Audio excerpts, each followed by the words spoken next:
Today's question is, why do you keep telling us to squeeze our glutes when we come into the gym?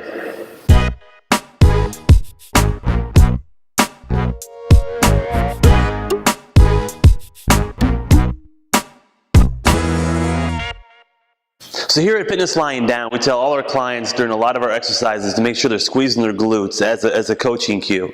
And why we're doing that is a couple reasons. The biggest one is really for positioning.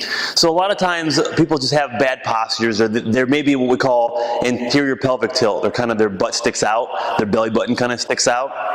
And when they're in that position, they're unstable, but they're also putting a lot more stress on the hips and on the low back. So when we do stretches or we get in positions for exercise, we tell them to squeeze their glutes. By squeezing their glutes, that drives those hips forward, it tucks your pelvis under, it gets you in a better position. You can get a better stretch on the front of your thigh and your quads. It takes pressure off your low back, it helps you engage your core. And once you got that foundation, that good position, you can do many exercises a lot more effectively and a lot more safely. So that's the first reason, is positioning.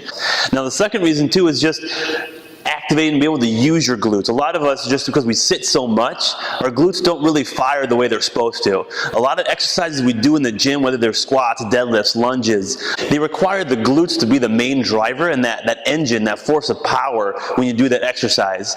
But some people, because of maybe bad habits, maybe an injury, maybe because of their sedentary job, whatever the case may be, or because of their bad posture, when they do a lot of movements, they rely on their low back now in order to move. So instead of using the hips as power, they rely on that low back to kind of pull, and it ends up putting a lot of stress in that low back. A lot of people who have low back problems will say, my low back is weak. Usually it's because their low back is not weak, they use it too much. That's why it's tired, and then they get into problems. So if we can get people to focus on squeezing their glutes, it makes the glute the driver of the exercise. It makes them stronger. Again, it relieves pressure on that low back, and it'll basically lead to a healthier movement pattern.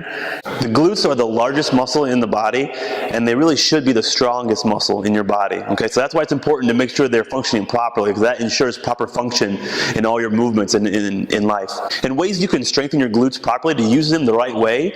I mean, obviously people do things like glute bridges a lot, but that's not always sufficient, because it kind of takes the glutes in isolation. We want to make sure the glutes are made to create power and move your entire body. So doing things like lunges, doing things like deadlifts, doing things like rotation, because your glutes have multiple muscles. They don't just move your hips front and back, they'll also move your hips side to side and help your hips to rotate. So doing rotational exercises, maybe rotational presses or pulls, or maybe Turkish get-ups, things like that. So make sure you're hitting the glutes from all angles, but doing it in a total body sense, because your body works together.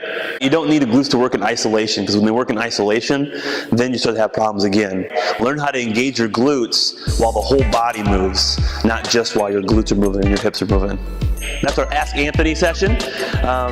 Move well, train smart, and we'll see you next time.